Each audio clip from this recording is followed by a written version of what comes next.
Good evening, ladies and gentlemen. Welcome back to Play the Hits. This is The Legend of Zelda, Ocarina of Time, and with you as always is Chris Beck. And this is Max. How's it going? It's going. I completely forgot that they were going to send us all the way back to fucking Kokiri Forest. How long does that I mean, basically until you get to the Temple of Time, I guess it's going to do that. Uh-huh. But you got to the Temple of Time, didn't you? Yeah, but we didn't do anything with it. Man, you really got to love those old artifacts from, 1998. Yeah, right? Jesus. I'm sure there's like some memory reason or something for it, but yeah there's something. Sucks. But that it does. It's only across the world of this game. It's okay. We're gonna. It looked like a guardian for a straight second. I was like, wait. We're gonna hop skip all the way to Hyrule Castle here, though. Oh, you're gonna be like speedrun style. Yeah, I've seen people that actually know what they're doing do this though, and it's pretty impressive. Yeah. I don't think I'm actually going toward the castle. It's hard to going, well, maybe I am. Sort of. I think the castle's gonna be in front of you in a second here. Actually, yeah, this isn't bad. I'm making it. That's pretty good, yeah. Yeah. Not too shabby, Chris. Dude, am I gonna hit the drawbridge? Dude! Oh, hell yeah. Easily. Look at that, almost. Not bad. See, I still know my way around this game. After a few years, you still got it. Yeah, right? Mm. Oh, man. Dude, we were talking a little bit, though, since today is the official release date of Final Fantasy VII Remake. Yup. Man, some of the best fucking games came out between, like, 96 and 2000. Like, holy shit. Oh, hell yeah, dude. I mean, yeah, PlayStation and N64 era, for sure. I got my little gin and tonic here, which is something I've never enjoyed with Ocarina of Time before, now that I think of it. But yeah, dude, I mean, God. Well, I'm still pretty salty right now because my copy of FF7 hasn't even fucking shipped yet. I'm looking at you, Amazon. Yeah. You got the deluxe edition, huh? I did, but I don't know why that matters. Like, it seems like that's doing something. You got the regular edition, and that got here today. I'm seeing a lot of people online. Granted, I'm not seeing too many deluxe editions, but seeing a lot of people posting their pictures of, like, Final Fantasy VII, and, like, yeah, I guess Amazon came through. Well, not for some people, I guess. I know the Square Enix store, of all places. I mean, I don't know, for some reason, I never, it seems like it has been. I usually never trust I would always trust Amazon, pretty much, over, like, the website stores like that, but I mean, Australia and Europe definitely the people who got it earliest were from the Square Enix store. Yeah. And the people that I have seen posting, like, getting the deluxe editions, it seems like it's been from the Square Enix store. So. Yeah, but again, I'm still not sure why that would make a difference. Did they, like, send It shouldn't. Did they send the, like, regular edition and the deluxe edition on different trucks to Amazon's warehouse, or what the hell? I mean, that I can see, but I don't know why they wouldn't, like, be coming pretty much at the same time. Seriously? Yeah, the fact that they have they shipped it yet? Have they shipped your thing yet? No, they haven't shipped it. Jesus. It's not even on its way to Indiana at this point, which really sucks.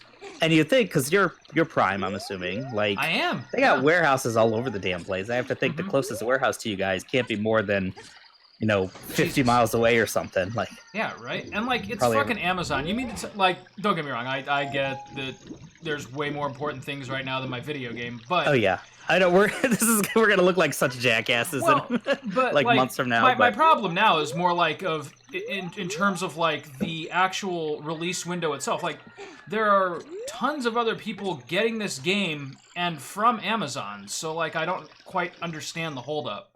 Yeah, and it's really that, and there was no kind of updates. What? Did you already talk to? Wait, no, you didn't. No, you didn't do this the last time. What the hell's going on here? It's not even gonna follow you. I feel like this has happened before. I swear, and then like maybe they're not gonna be here this time. All right. Well, that was a little weird. Talon is gone. Yeah, you already gone. I you got already the chicken. Did that. I know I'm supposed to go see Zelda. Is it that it has to be during? It has to be during day. It has to be during daytime. That's what it is. I can't go see her at night. So at daytime they have less security. Which... All right, boys. everyone assume your labyrinthine guard positions here. I just want to take my... Wouldn't it be great if you had the option to fight? You know, just kill these guards. just take a spear. Link just has a stealth kill. Stab his liver a little bit. Right. Link just comes up from behind and shanks him a couple times.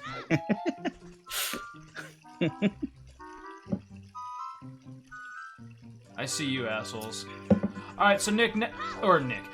Now that we're on this topic, though, I gotta ask, what are some of your favorites from this era of gaming? Like, obviously, FF7, Ocarina, FF6 too, still falls in that window. Though 6 was a little earlier. 6 was what, 94? I think it was 94. Yeah, because Chrono Trigger was 95.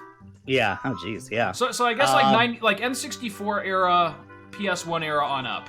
And maybe like super late Super Nintendo, but yeah, I'm thinking like N64, PlayStation. Yeah. I mean, of course, like pretty much most of the JRPGs that were coming out for the PlayStation were really good. Because this was the time that they started using. I mean, FF7 kind of pioneered the way, but using like the FMV cutscenes to tell a story. Oh yeah, which. Dude. As a kid, that was fucking awesome, you know? That was positively mind-blowing. Like, before I even understood the concept of, like, CG or what those kind of scenes meant, I remember calling them graphical scenes. Graphical scenes, I remember that too. I was doing that for a while. Because, well, I didn't know because they're just the graphicals. Holy shit.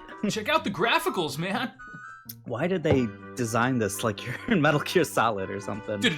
Oh, like there's another one. Metal Gear with two Solid, fountains. Dude. Metal Gear Solid. That was a game era. I never even played it myself. I watched a couple people play it, but yeah, I never had the pleasure of Metal Gear Solid. That'd be a good one to do on this channel, actually. Thing is, when I was a kid, I even to this day, I'm just not the biggest fan of stealth. Yeah. I'll still do it, you know, and if I really like a game like Breath of the Wild, I learn how to do it well. Sure. But I don't know. It was never my thing. For me, it's got to be like really well done stealth. It's got to be like Metal Gear Caliber or up. You know, it's Like I hate like that's constantly getting better because Metal Gear Solid stealth from today's standards, it's like yeah, that's true. But even then, for its time, it was pretty on point. And that's then true. You know, a lot of games that do stealth, they're like primarily action games, but they have like, you know, kind of shoehorned stealth in, and you know, it never quite works out. The only exception I can think of is the Deus Ex series.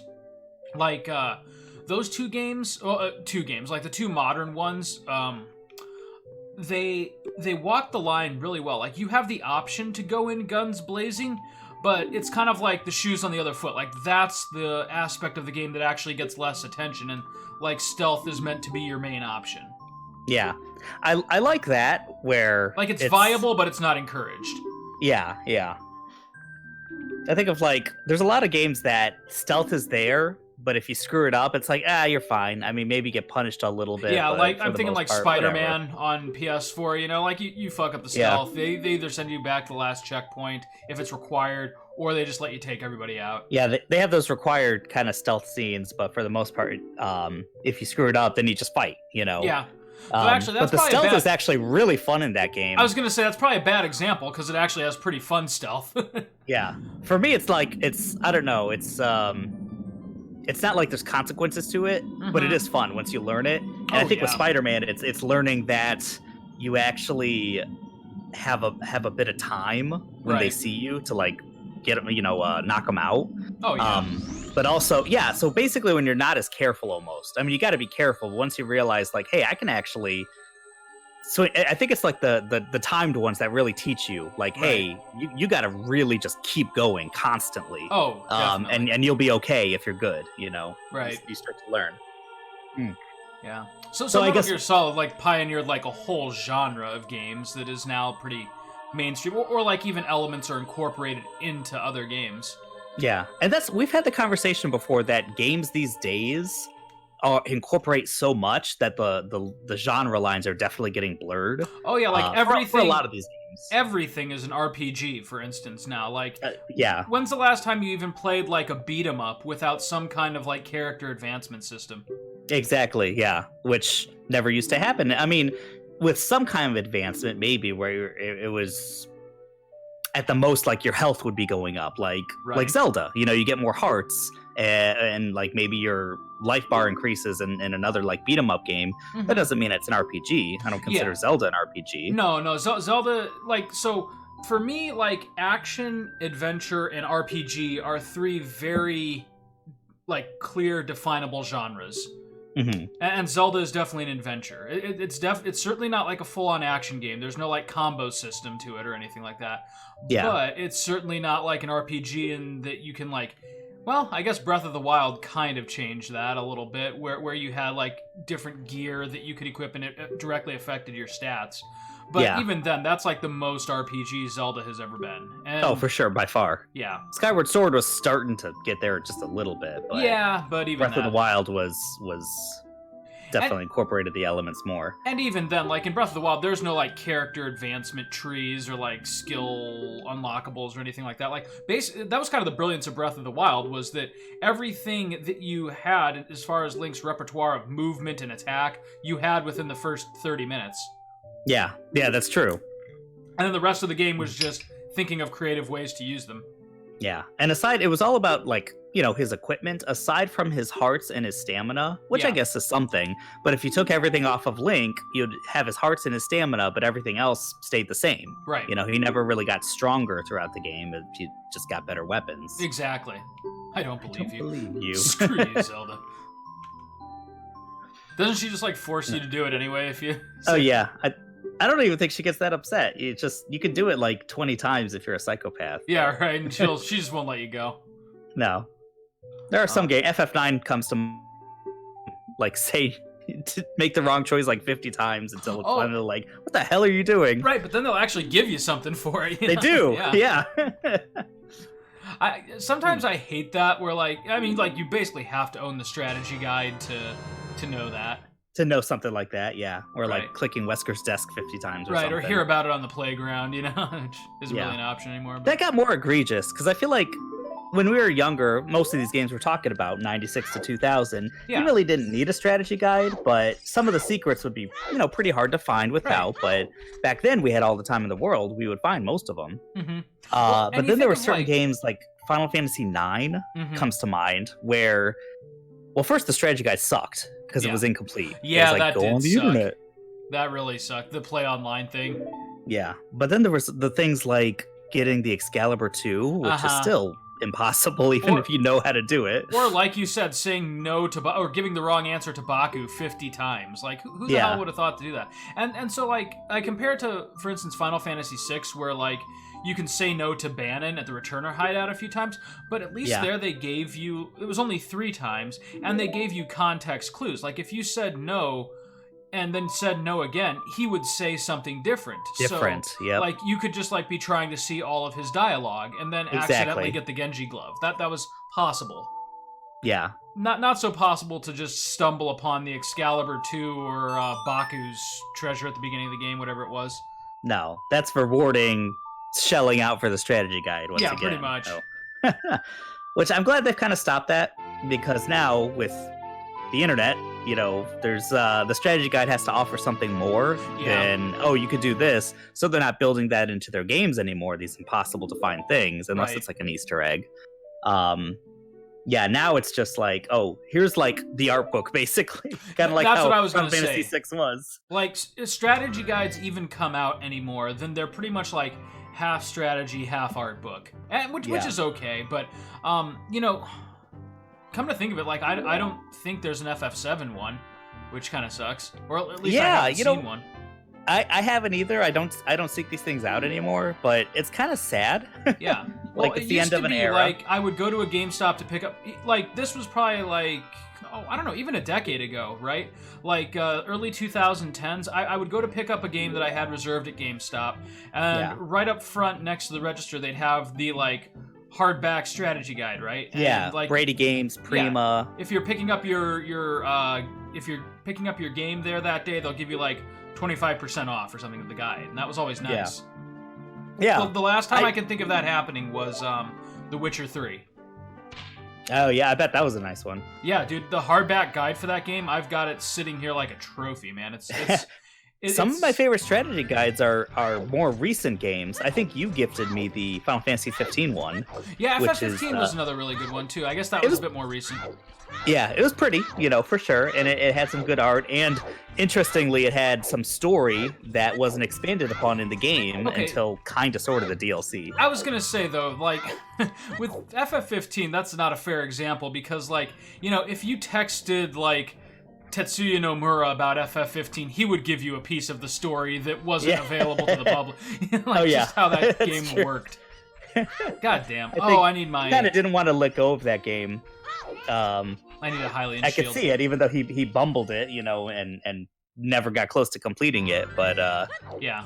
He definitely incorporated some elements into like Kingdom Hearts 3. To the point where some of the early trailers for 15 are versus 13 are reused in Kingdom Hearts 3, which is kind of funny. That's hilarious.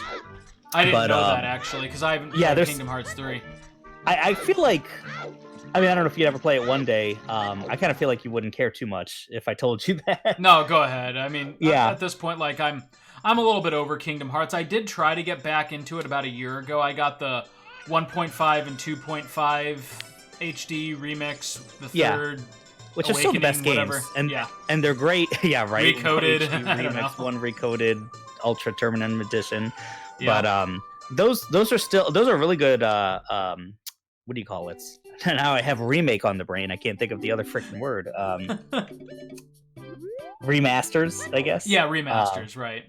They're really good remasters for sure. Oh yeah, without I did play through the first one and it was fine, but then I kind of like remembered why it was that I stopped playing them, so that didn't really help anybody. The first two games, the main entries are definitely pretty good, even though the story starts getting really convoluted in 2.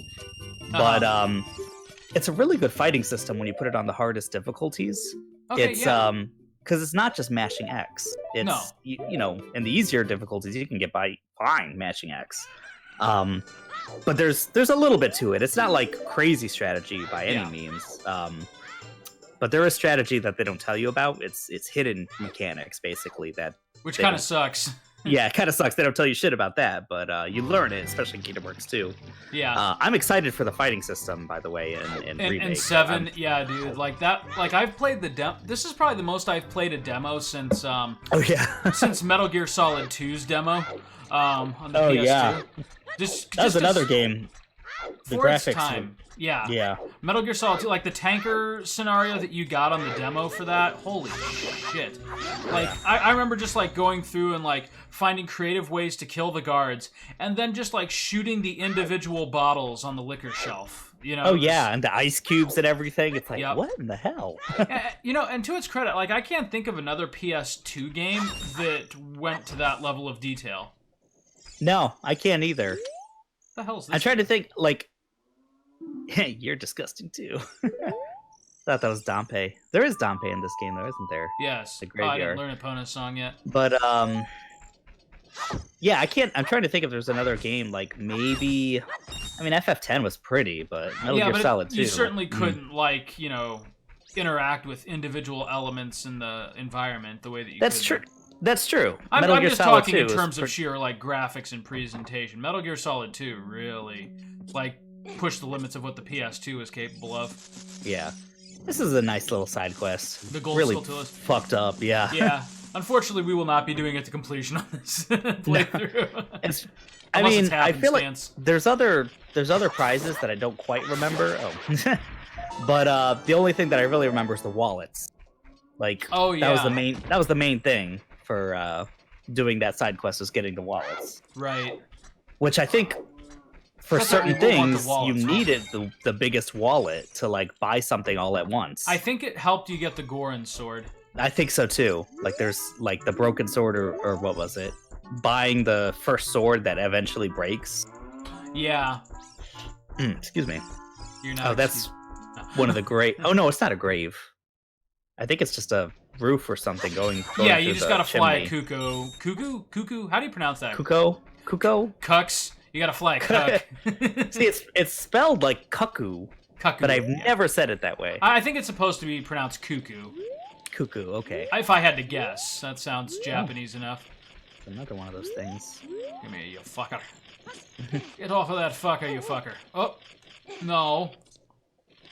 Can you lock onto him? No, that's the problem with gold Skulltulas. Yeah, I guess because it makes them easier to find. Like, whatever. Yeah, just run around mashing Z until Link just spots one. All right, let's sequence. Crazy that you seem kind of limited, but it's a fully 3D game. Oh yeah. And you really get the sense of that when you have like the slingshot and the hook shot and everything. You can just aim wherever the hell you want, you know, and be taken there once you get the hook shot. Okay, we're gonna sequence break a little bit here. Really? Oh, well, look at that, another one. That'd be a fine. This thing's all over. As long as we're on random topics, now, have you ever broken a leg? No. God, that's the worst. Yeah? So I've only done it once, and it was more of a fracture than a break. It was in college, and I was dating this girl, and of course, you know, being a college jackass, I lied and said that she was from Michigan, and she wanted to go skiing, and I was like, oh yeah, I've totally been skiing before. I've never been skiing in my goddamn life. So oh, I see what you're trying to do. Yeah, it's actually not that hard. I just have to remember where to do it. So yeah, I told her I could ski. I couldn't ski. We double dated with my friend from down the hall, Phil Cosner, and his girlfriend at the time.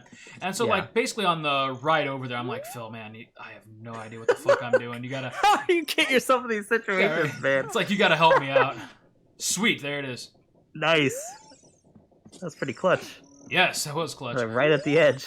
Hey, good to see you again. I'll give you this as a memento. Thank you.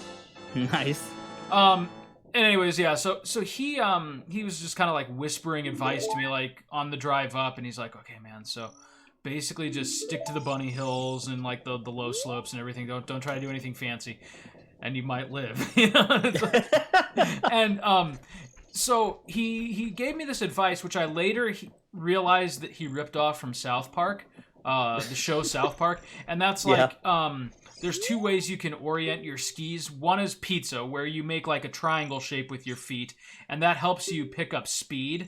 And then the other one is French fries, which just basically creates resistance from your skis and helps you slow down.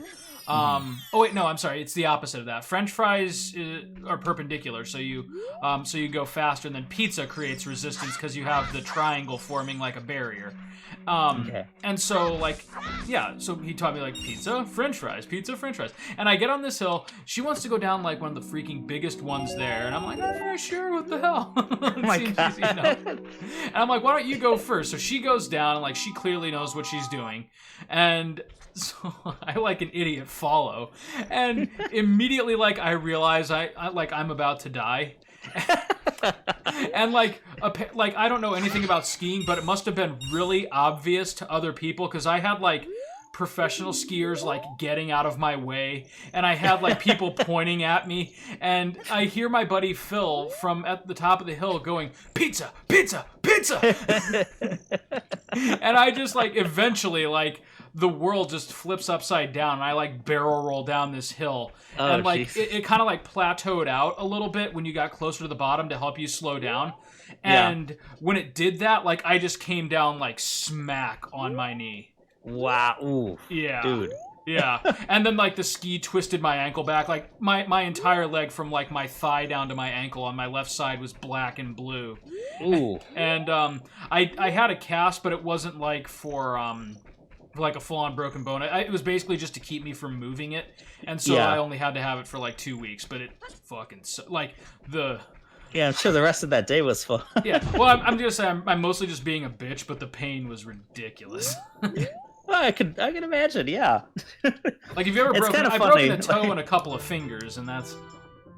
Yeah, I like maybe, and I've never known about it. It's possible I've fractured my foot before. You probably have, because like with toes, there's, to my knowledge, with toes, there's really not much they can do unless it's the big toe. It's just like, you know, you can put like a bandage around it, tie it to another toe, and just like wait for it to heal. Because you know what are they going to do? Splint like a 1/4 of an inch long digit? I mean, yeah.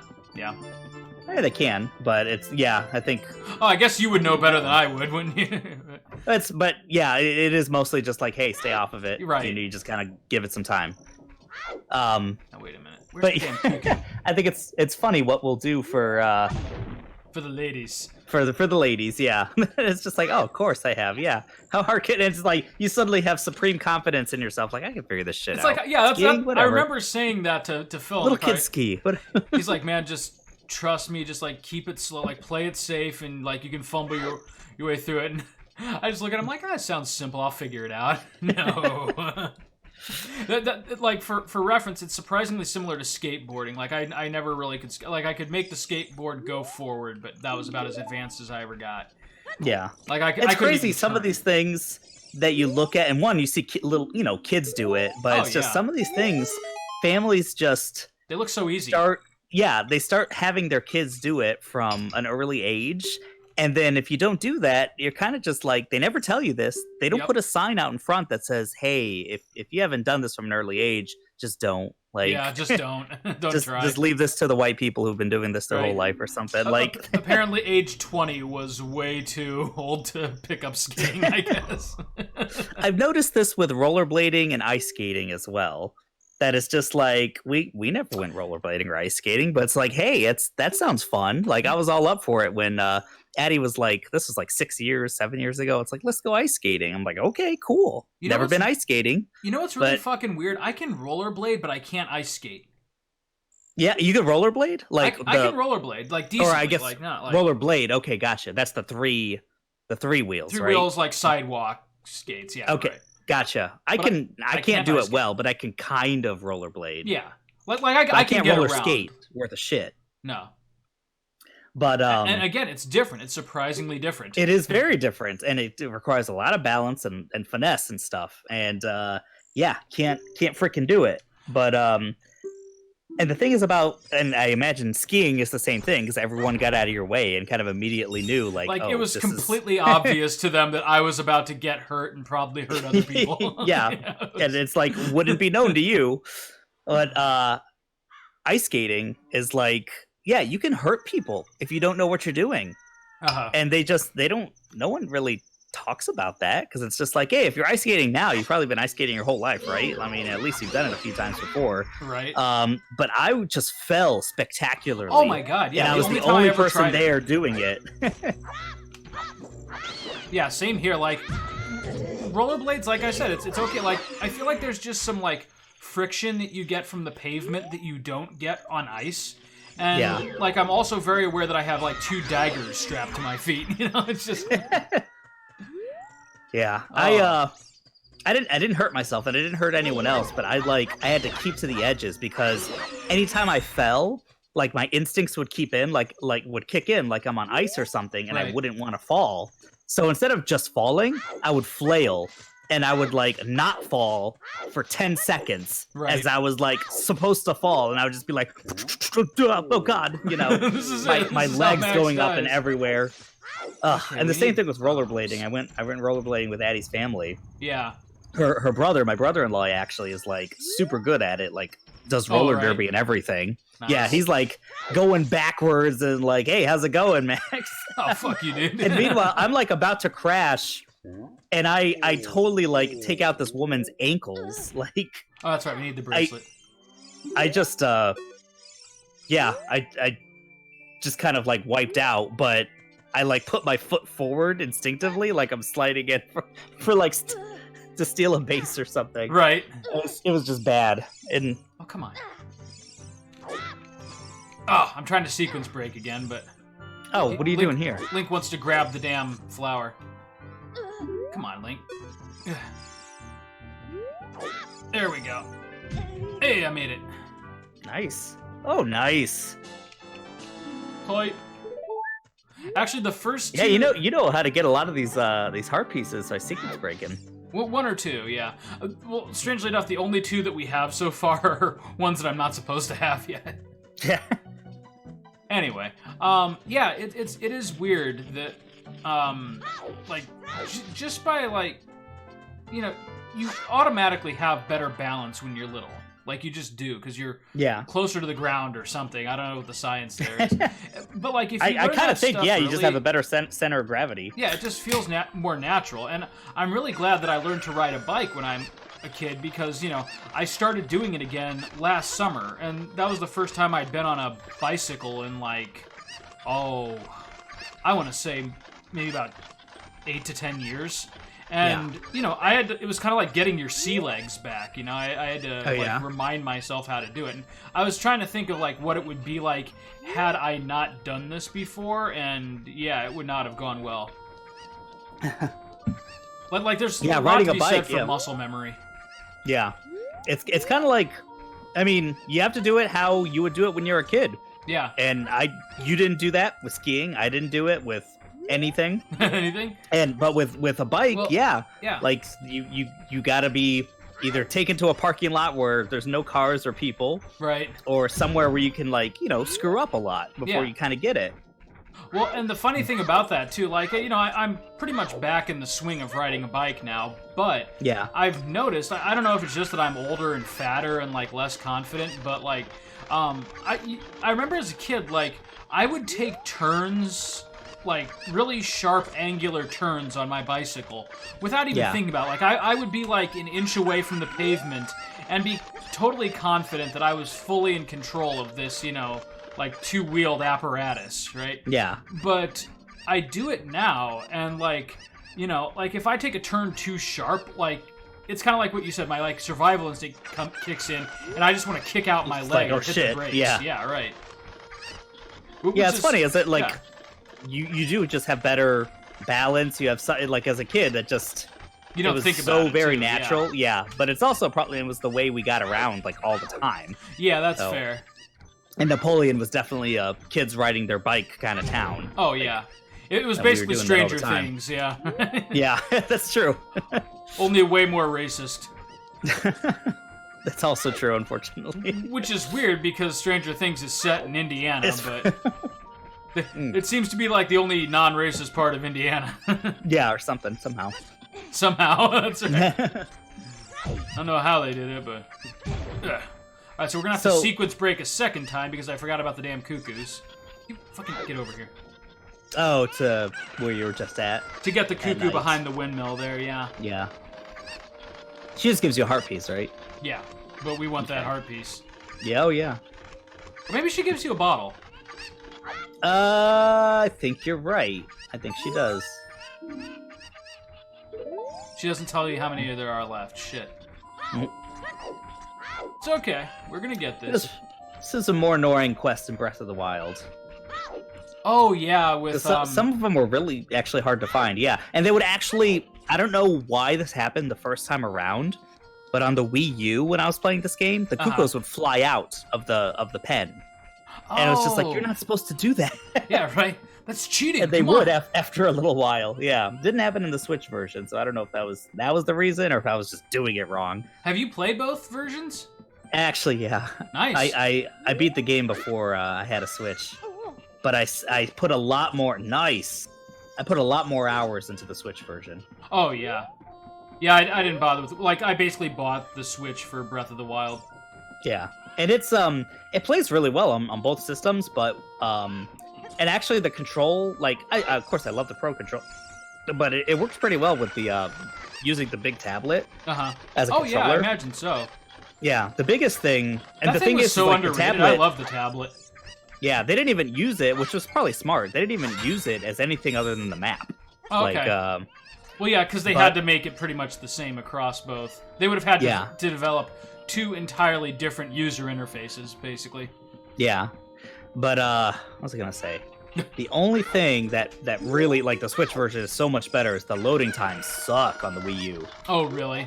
Yeah, the Switch was, like, probably 4 times faster or something. Yeah, the Switch is also cartridge-based. Which, yeah. You know, the fact that it even has load times still kind of flummoxes me. Like, how do you have load times on a cartridge-based On a cartridge? system? I think as these cartridges just got so much bigger. How did I do that wrong? Shit. I swear that's how you do it. Is there a higher up point that I haven't gotten to? As far as I know. Guess we'll try it again. I know that's how you get it. There was actually an update almost a year after Breath of the Wild came out that actually made the game faster. Really? It was, and they said it was right around like update 2 or so, or the second DLC.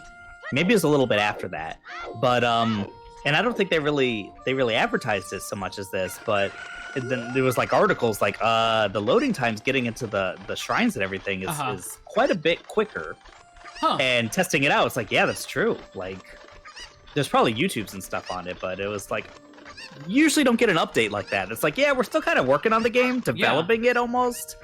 We made the load times quicker, and it didn't affect anything negatively. So here you go. It's like, all right, cool. Did you hear the latest rumor about the PS? First off, have you seen the PS5 controller? Yes. Okay. Oh my God. Yeah. Let's talk about that. Yeah. What do you think? It kind of looks like a Xbox One controller fucked a PS4 controller. A little bit. I don't care. The button layout's fine. The sticks and everything and the triggers look good. I mean, yeah, it's kind of a weird color combo sort of thing. I don't mind black and white, just the way that it's laid out. I'm going to start by saying this. I really respect them. This is the biggest departure since adding the sticks, basically. Right. You know, I mean, I know the PS4 added the touchpad and everything. Right. This is definitely like a bigger leap.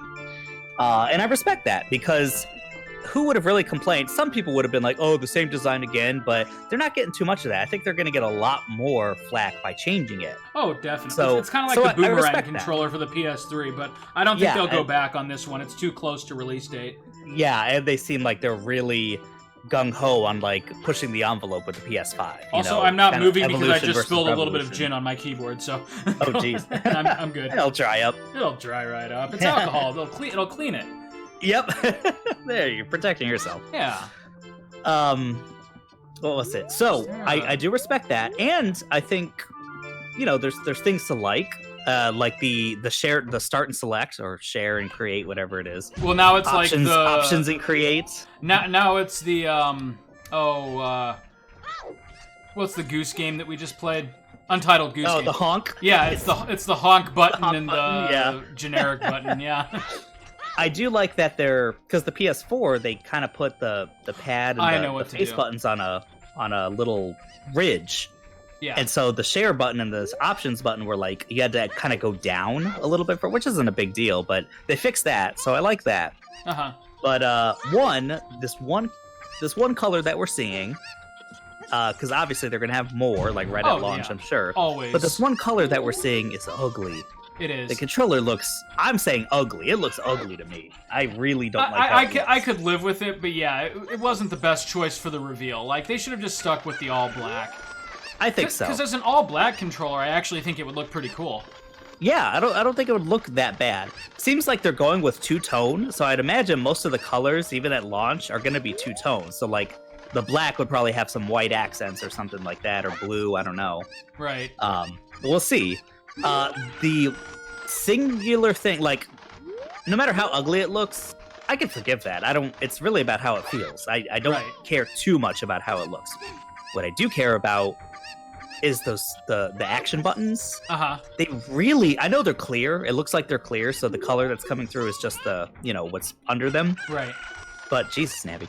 But they look really flush to the controller. They don't look like they go down that far. Oh, really? I'd say I maybe not have been paying that close attention. I might be wrong. It could be like an optical illusion or something, but they have like the pictures that they put out, there's like a side view. Like looking at it straight on, that was my first thought too. It was like, no! Buttons. Why can't I go in a straight line? Sorry, go on. No, that's okay. The buttons just look, they look completely flush. A straight little mushy, on. yeah. And it's probably, again, that's probably an optical illusion because there's no color to them. They're just clear. So it's like, okay, they can't be completely flush. There's buttons there. There has to be. And when you look at the side, sure enough, they are raised up. They're buttons that can be depressed. They go down. But it doesn't look like by much. God damn it. It really looks like they're pretty flush with the controller. So it's like, there's no way they would do that. Like, yeah, I can't that would imagine. Be a horrible mistake. No, that would be crazy. They know, you know, as much money as they're spending on this and the time that they're taking just with these like really gentle, low risk reveals, you know that they've spent a boatload of time making sure those buttons feel perfect. Oh yeah, and you'd have to think that they've talked to all the relatives of the people working there and had people test it out. Oh yeah, and see what they like and what works. The only thing that I can think of as a point of comparison, because it's the only other time they've had clear buttons, are like the PSP and the PS Vita, which still felt good, but they were definitely way more clicky than the standard PlayStation controllers. Yeah, I have to imagine that's just a size constraint. Like if they could. Because everything that came after that, like the PS4, the controller feels great. The buttons feel just like they always have. Mm-hmm. So I'd have to imagine if they were gonna change that, they would make it better. If anything. And I am excited for see how the like triggers feel, like the L2s, R2s, and all that stuff. Nice. There we go. And like, haptic feedback, blah, blah, blah. We have that with the Joy-Cons, but, I mean, how often do you use your Joy-Cons? Right, yeah. So I'm excited for that, too. I'm glad that they're getting rid of the light bar, because I can't think of one game where it's ever been useful. And it just sucks the battery.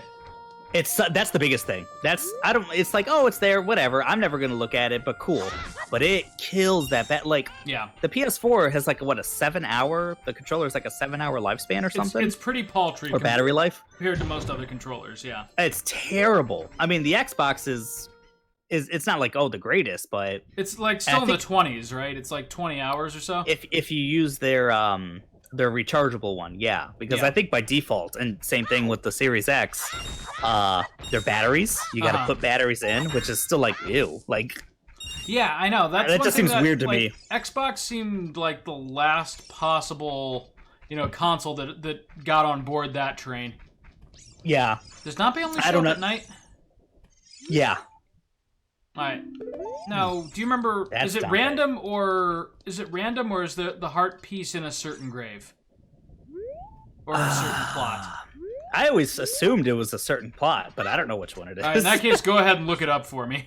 Yeah, alright. I got the guide. Because there's actually a couple other things. We need to learn Saria's song, don't we? Shit. I'm doing things all out of order here. That's okay. There's so much you need to have done before you go into Kakariko.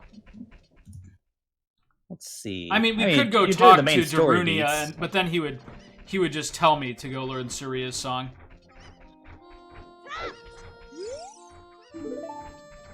Oh yeah, I think maybe I went too far. Now I'm in the Lost Woods.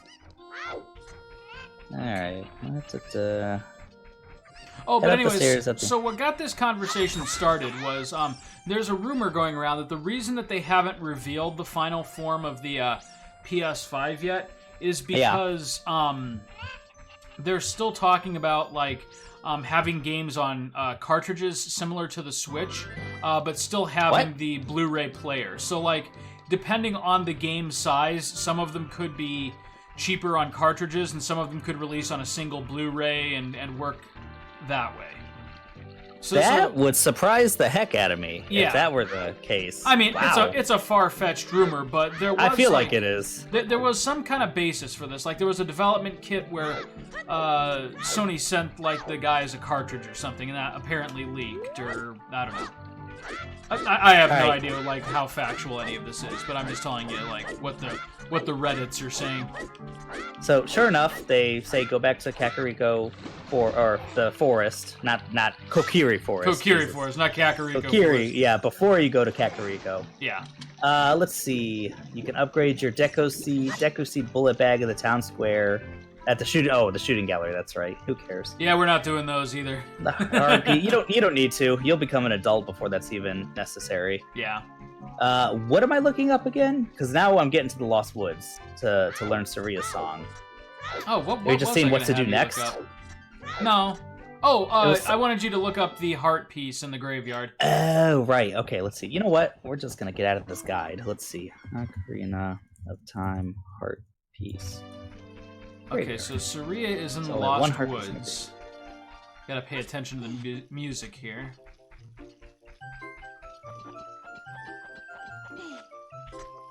Alright. Between 1800 and 2100, you'll have the option of playing Dompe's heart-pounding grave-digging tour for 10 rupees a try. That's the one. Definitely have some rupees on you. See what you find. Eventually you'll find a heart piece. Yep, it is completely random. Completely so random. You can end up being there a while. Okay. You there. Give me something. I shot your home. Although there is the there's the other heart piece when you go down into the tomb, you know. Oh, that's right. Although, yeah. do you need that? Do you need this? Wait, was this the shooting minigame that you were talking about?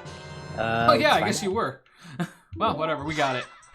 For some reason, I was thinking that was a heart piece. Oh, and I was thinking it was in Castletown. There's that too, but I think that's for the bow and arrow and the bob-ombs. Not bob-ombs. I think there's one for... So I think there must be 2 upgrades. Along with our song on the Ocarina.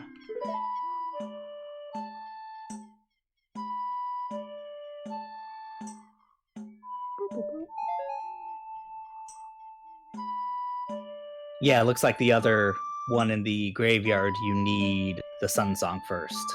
Uh-huh. I have to look at the controller for this part. That's how old I am.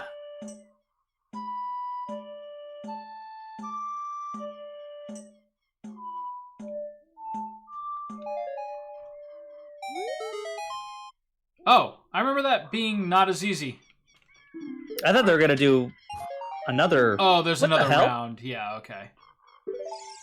What do they give you? A heart piece? I think eventually it leads to a heart piece. Well, let's see.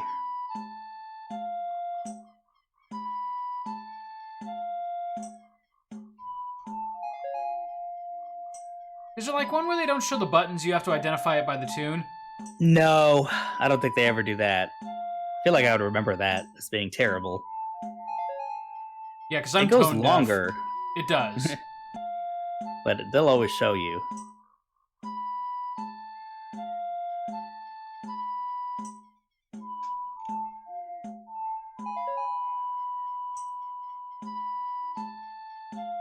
I'm actually focusing a little bit here.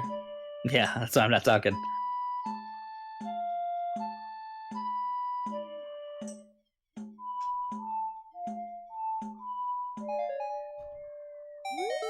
Cool.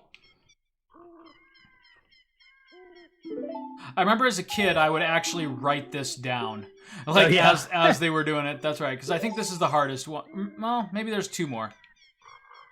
I think there's a... Is it just money? There's no way. No, I'm pretty sure it's got to be a heart piece, right? This I can't all just resorted be to a massive writing... waste of time. I resorted to writing stuff down due to a game the other day. I'll tell you in a second. Hadn't done it in a while, though. Go ahead. I was doing it when I was first playing Mario Odyssey to figure out, like, oh, what moons have we not gotten? We got to do the purple coins moon here and all that stuff. But I was playing Celeste. That's a game Addie and I have been streaming, the platformer. Yeah. And to do some of these they have these crystal hearts that are like secret things. And some of them are just real stupid to get, and it's a real puzzle to get some of them. So here we go. A up A, down left A, down. A up A, down left A, down.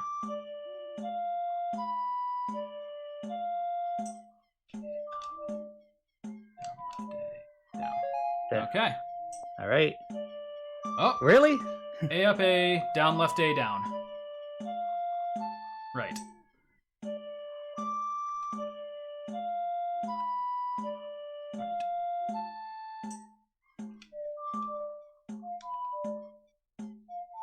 There we go. All right. And I think we've maxed out the bar there. Yeah. Give me that heart piece. There it is. There we go. Right. All right. Cool. Now I'll never see you guys again. Yeah, fuck that.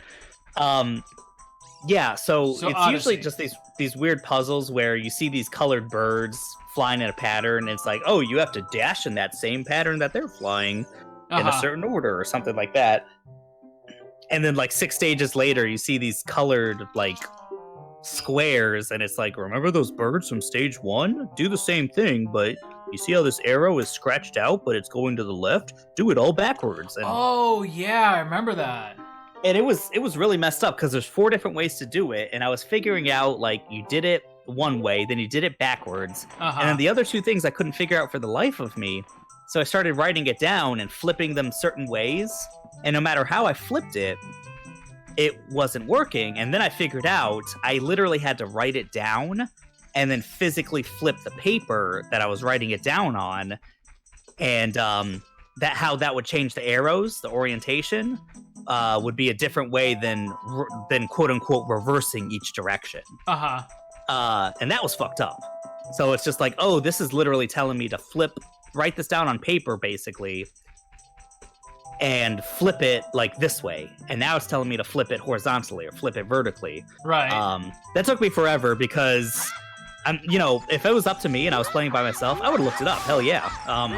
Wow, that guy was quicker than I remember. Eddie was like, don't look it up. You got to figure it out. And it took me like 2 days of getting back to it, but I did. All right. I was just talking with a friend the other day about her favorite temple in this game is the Forest Temple. It's like, oh yeah. The first one you do when you're an adult? Yeah. That is a good temple. It's best song of the game. It's just, you got like this first part with the huge like guards that you have to like sneak by basically, or just like kill them. And it was just, it was a nice tonal change to be like, hey, you remember when you were a kid and things were kind of cutesy? Well, not this so is much different. Right this now. Is not that. Yeah, that's right. The Forest Temple really was awesome. I think my least favorite one is, I don't know, maybe the obvious one? The Fire Temple, maybe? Yeah, the Fire Temple. You know what? It's just not that interesting to me. No, and I don't like the Gorons in this game. Yeah, they're kind of annoying. I'm kind of that way with fire levels in general. I think it's just like my red palette gets fatigued really quickly, and it's just like, okay, what are we doing here? I'm trying to remember water the temple fire people complain about, but really, if you're paying attention, it's not the worst. It is to me. Apparently, it's I'm bad. dumb because it takes me forever, and half the time I get there, it really is just I think I'm paying attention, and then I screw it up. It's like, wait, what did I do wrong? And the more I start thinking about it, the more it deconstructs. And I just get to a point where I have to guess and keep trying different shit. Yeah. I don't know. Maybe I've just been lucky with it. I don't know. I don't know, man. But maybe I'm just a better gamer than you are, Max. Yeah, probably. Yeah. This game was annoying. Twilight Princess, it was annoying, although fun. It was still fun. The one where I really do hate the water temple is fucking Majora's Mask. Is what, Majora's Mask? Oh god, with the fucking like sewer tunnels and the like swirling, like rotating, like central, like what's that called? Like a cylinder sort of. What's the word I'm looking for? Not a blender, but a the thing cyclone? they use to purify water. I'll think of it. Not a filter. No, centrifuge. Oh, okay. There's like the centrifuge, like right in the middle of the fucking temple, and I hated that. The worst.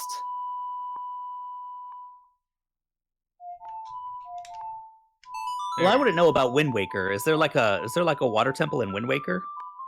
No, remember Wind Waker was notorious for that. They cut like 2 dungeons. There were only like 2 dungeons after you get the Master Sword. I still got to play all the way through that game. Wait, do you even Zelda, dude? I know, we were talking about how many Zelda games I play. You've played a bunch, but you've like finished none of them. To my knowledge, you've finished Ocarina of Time and A Link to the Past, and Breath of the Wild. That's all. Let's see. No, you beat Twilight Princess.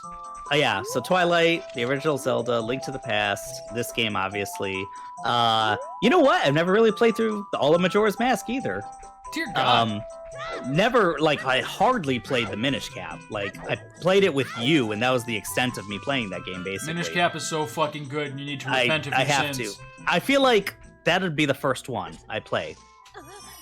Played the Oracle of Seasons, Oracle of Ages, and, what do you call it? I just replayed it. What the hell? Link's Awakening. Oh, yeah. Breath of the Wild. Yeah, is that it? And then a little bit of Link Between Worlds, but yeah, I think that's it. Yeah. Okay, yeah, that's pretty sad. There's a lot I gotta play. Wait, so that's right, you haven't finished Link Between Worlds. That's right, you were telling me that. Yeah, Link Between Worlds. I guess the biggest glaring omission, I got a finish like Majora's Mask, even though I know all the beats of that game and I've seen it done like a bunch of times. A Wind Waker, there's like a lot of that game I don't know how it really goes, you know? So I would hold out for like just a few months more if I were you, because like there's still a part of me... You have a feeling? Well, I have to believe that Nintendo is smart enough to see the writing on the wall and release the freaking Wii U versions of Wind Waker and Twilight Princess on the Switch. I can't imagine they've re-released everything else that was on the Wii U that was moderately successful. Don't they like fucking like money? I mean, I do. Come on. I would think they would do. I mean, this is the year of Mario, you know, his 35th anniversary or whatever it is. And there's not even a proper Mario game coming out. No, as far as we know, apparently they're going to be releasing like a Paper Mario, like a new Paper Mario. Oh, give me like a platformer Mario. Well, they are re-releasing, and this is all rumor, but like I think pretty confirmed rumors from reputable sources, but they should be re-releasing Galaxy, Mario 64. Oh, on the Switch? Yeah, and I think Sunshine. I would be down for those. Yeah, I'm totally down for that. Oh, and I might have lied about Sunshine, but you might have lied about Sunshine. I might have lied about Sunshine. Sorry about that. Okay, 64 for sure, and Galaxy for sure, and then what was on the Wii U? 3D World. Oh, okay. 3D World. 3D World totally makes sense. It's like one of the last holdouts of right. Pretty successful games on the Wii U. I was gonna say at that point, like really, they've just swept the Wii U completely under the rug. Yeah, like the Wii U might as well have not existed. If you have not gotten a Wii U yet, don't just get the Switch. Yeah, don't do it. There's nothing left on there that's exclusive. I guess Star Fox, but that Star Fox game kind of flopped, if I remember right. Yeah, and it's unfortunate because it looked really fun. My brother liked it. I heard the controls were what did it in. Like the controls were a little unwieldy. They're complicated, but I think if you get into it, which is hard, like it's actually kind of fun. Okay. But it's also a game that can't be translated to any other system because of the completely tablet, retooling it. Yeah. So that's that's nice. what I'd be down for. I'd like to see just like a fresh Star Fox that kind of goes back to like the Star Fox 64 style. Oh yeah.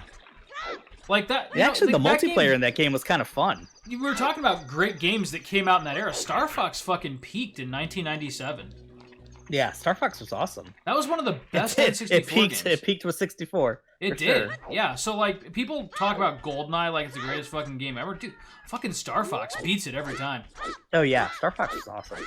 Like that's the only like flight shooter kind of like that I've ever really loved. Like Star Fox prefer the Star Fox multiplayer to GoldenEye. Like every time we bust out GoldenEye, it's like I'll play, it's fun, but I really like the stupid like slapsy matches or something like that. Yeah, right.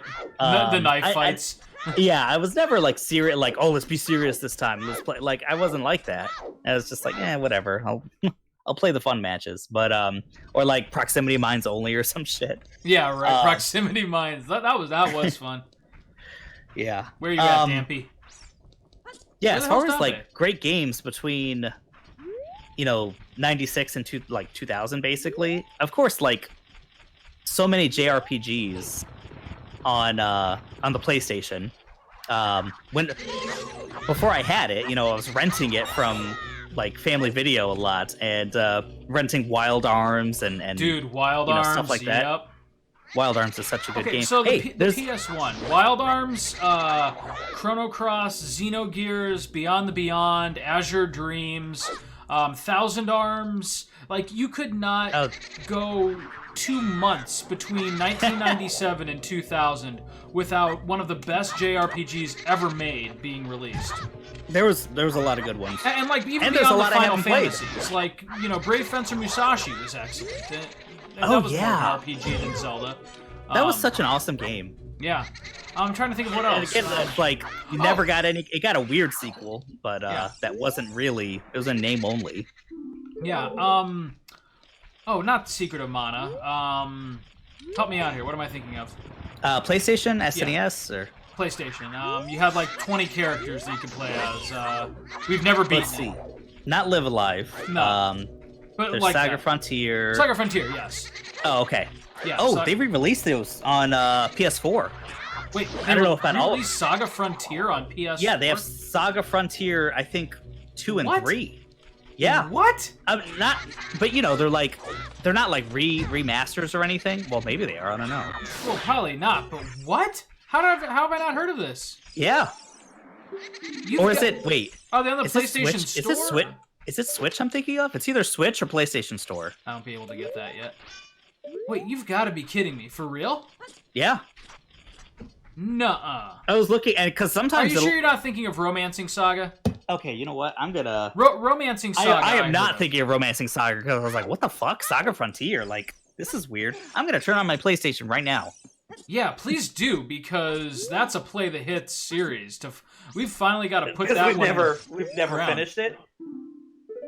Also, we've never Saga finished Frontier that. 2 it is a difficult game. I think sometimes we would start on the wrong scenario and be like, oh, fuck this. Dude, well, that was the thing about Saga Frontier. It was so open-ended that you could just, wander, into the wrong screen and find an enemy capable of wiping out your whole party. Oh, that's gonna, an endgame enemy or some shit. Yeah, right, but he's, right there next to, the first frame that you begin the game in, so how are you supposed to know? Also, the leveling system was confused. I'm making it sound like a bad game, but really, it was incredible. I don't even know what kind of game it is because I can only blame my own stupidity for the fact that I haven't ever really cracked it open and deciphered it. But I could probably watch a speed run on YouTube and get a better idea of what I'm supposed to be doing. Okay.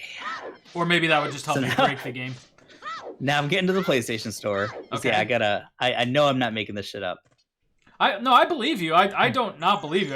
I can't believe they did this and I didn't hear about it. But now I gotta think because it was was it PlayStation or was it Switch? Which that almost might be better. Yeah, well, that's what I was saying about Wind Waker and Twilight Princess. Why the hell would they not release those on the Switch and have them as portable titles? Holy shit. Oh, yeah. Can you imagine, not Link's Awakening. Yes, I can imagine Link's Awakening. Can you imagine freaking Twilight Princess and Wind Waker, just on a bus trip or something? That would be incredible.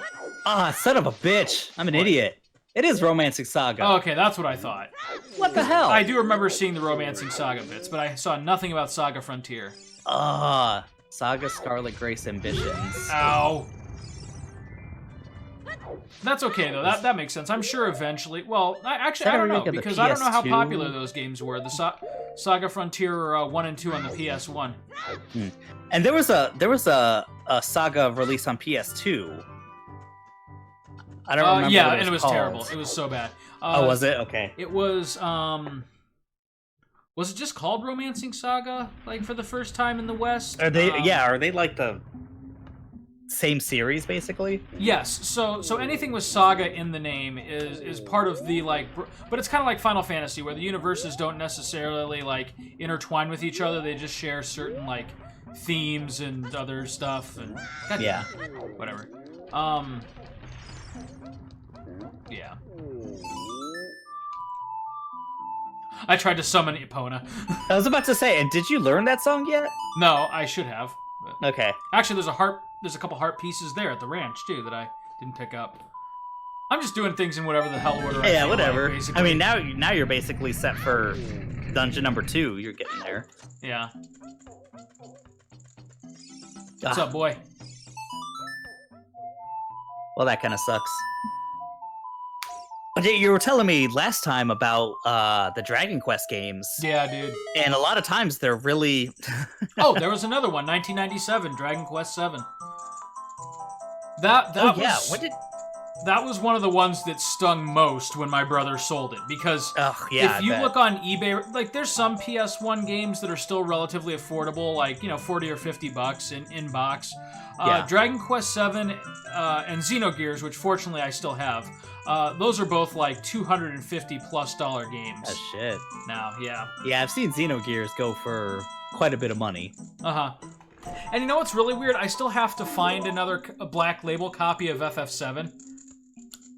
Oh yeah? Yeah. I have it digitally to play anytime I want. But I would really like to just have that just because those games for posterity's sake. Yeah, right. Yeah, for sure. And, sometimes it really is fun just to play it on its original console and form, Yeah, that's true. Like FF9 to this day, like I only consider the PS1 version of it to be the like definitive like playable version. It looks better, it sounds better, and you can actually move Zidane in full 360-degree movement. Yeah, there's that.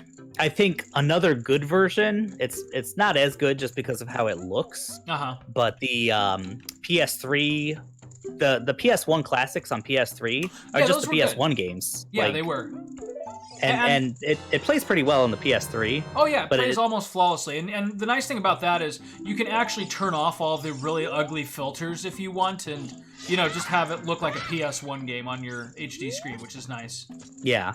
But after that, they started screwing it up. Like the Steam release there's a lot wrong with it. I hunkered down $25 for the day one release of the PS4 version of FF9, and the best thing I can say about that version is it comes with a nice theme. Oh yeah. Yeah. Yeah, the music bug, the fact that they still haven't addressed that sucks. Yeah. Like, so you're never gonna hear the full version of like the world map theme. So many songs. Yeah, it's like that sucks. It's not the best. It really is not the best. No, that game deserves better because it's such a good one. Oh yeah. That's like a lot of when I think about it, it's like that's probably my second favorite. I have to think it's like 6 and then 9. And then kind of a tie, like maybe 7. But probably 4 is probably my third favorite, but just because I have a lot of memories with that game. What's the thing here? Do I have to like run up the stairs and light all the torches? Or no, I guess I just have to light those. Whoa! Okay. Link's having a moment. Link is having a moment. And now I have to go upstairs and throw a bomb into it, right? Yeah. Yeah, that's it. Cool. And now that takes me back to the forest. That's your escape route if you come here before learning the Song of Saria. Oh, gotcha, yeah. There we go. Okay, now where the bombs at, Max? Where the bombs at? Where them bombs? There them bombs. There's some bombs. There them bombs. Oh wait, no, this is the forest. What's that door down there? Getting you farther through the mountain to get to what's his name? Dodongo? Is it? No. Because I don't know. Because that's the place where I just sequence broke to get the heart piece. Oh. Oh. But then this is the way to the forest, apparently. Why the hell did all the boulders not blow up? Not enough bombs. There we go. There we go. Alright, let's do this. Oh god! Oh god! I've made a terrible mistake. The timing's a little weird on that because it's not just spinning, it's like spinning on just one of its legs. Yeah, I think there's another bomb further up here. Yeah, here we go. Come on. Okay. No! I think you got you don't got it. You don't got it, Chris. You don't got it no more, I'm sorry. You fucked up. Now you fucked Ooh. up. Oh! Damn. Now you fucked up. You have fucked up now. God, I miss the whitest kids, That was such a good show. So yeah, most of their stuff on on YouTube, yeah. Most of the stuff on YouTube. You can pretty much look up the whole series just like bit by bit. Yeah. It was another. It's kind of obvious, but another great game in that time was the Resident Evil games. Oh yeah, that was like Resident Evil 2 and Final Fantasy 7 were like the main reasons I was like, okay, I have to get a PlayStation now. Wait, what? So we didn't have to do. Get what? 3 rupees? There's no way. Doesn't it spit out a heart piece? Or do you have to get it to face a certain way? There's no way. Maybe it depends on what level of the place you throw it from. I bet that's it. Like if you throw it from the top, you fucking. Wow. I love how he just homed in on me there. Straight up kill you. That was cool. Good for him. Good for him with all of his with all of his, strength and majesty, rolling over a little kid. Yeah. Running over a fucking 10-year-old. Good for him. All right, let's see. Lawlon Ranch, Gerudo Valley. I'm looking at her pieces. Oh God. Nurseria Song. Ocarina Market. Okay. Yeah, no, you're right. Light all the torches. Blah blah blah. Go up to the second floor. Toss a bomb in the vase. Oh, you're right. If they explode when the face that's towards you is smiling, you'll get a piece of heart. That's this son of a bitch. Oh wait, so it doesn't matter what floor I throw it from. It's just no. You just have to get the one lucky? That's facing you is smiling, that is frustrating. Yeah, well, from up here it's impossible. So.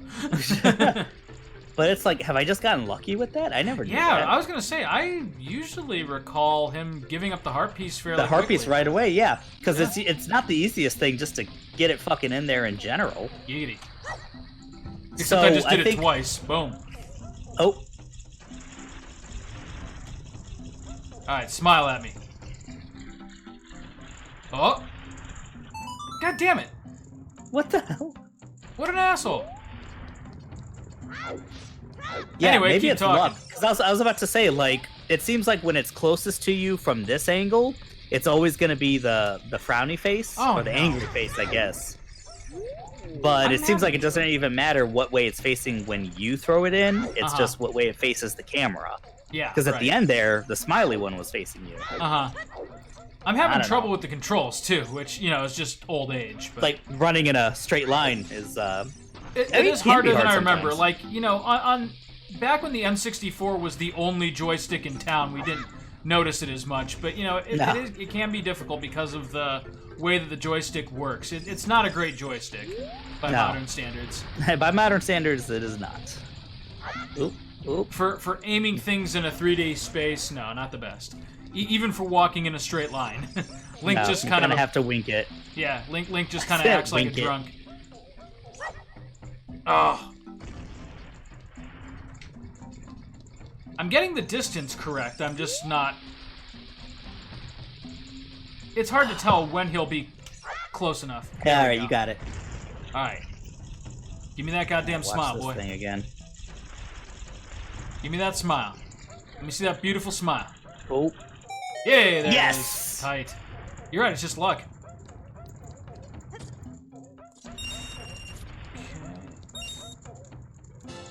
There we go. Is that 4? Yep. I think it's 4. Tight. Nice. Okay, cool. So what is down there then? Oh, right. We should check that out. Yeah. I'm curious. Oh, just the shop. Oh, it's a shop? Okay. Wait, can I buy bombs? I don't have the bomb bag yet. I can't buy shop. I can't buy bombs. No, but you might be able to here. No, because you get the bomb bag in the dungeon. Oh, and the what do you call it? The Dongo's The cabin. Dongo. Yeah, which is where we're headed now. I think that's where we'll call it an episode. We'll get in there, and next episode we'll take on that dungeon. All right. Oh, can you think of any other games in that time? As far as like, I mean, there were so many. And I was going to say there's enough that JRPGs. this conversation is probably just going to have to carry over into the next episode. Why am I bothering to get rupees? Yeah, no, that's true. Come on, Chris. That was, I think, kind of the whole limit so early in the game when you easily reach 99 was definitely kind of a flaw. Yeah, I mean, it was kind of arbitrary. But yeah, most people aren't going to even do the Skulltula thing, like, I feel like. Or do it a little bit and mess with it, but... Yeah. Maybe get the first wallet. I think most people get the 200 rupees and just make it work. Yeah. Now wait, is there 200 and then is 500 the max, or do you get to go up to 999? I think you get to go up to 999. I think. Maybe it is 500 though. Yeah, I want to say it was weird in this one. Like I want to say 500, but I could be wrong. There we go. Right? There it is. Yep. Cool. Okay, sweet. This episode was just kind of us wandering around getting stuff. It was just heart pieces, sequence breaking, and heart pieces. And sequence breaking and shooting the shit. That's what Play the Hits is all about. That's part of it. Yeah. That's a big part of this game, actually. Yeah. It's kind of nice because it's been just long enough since I played this where a lot of this feels really fresh again, and so, yeah. Nice.